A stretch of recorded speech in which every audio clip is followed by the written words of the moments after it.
मटिया जिला सीतामढ़ी।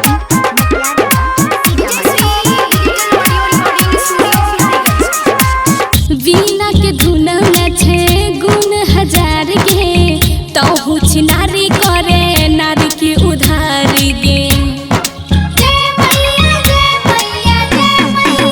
वीणा के धुन में छे गुण हजार गे, तहु नारी करे नारी के उधार गे। बेटी ने बचतो मागे करे दुख दूर गे, तोरे पर आस मैया छिए मजबूर गे।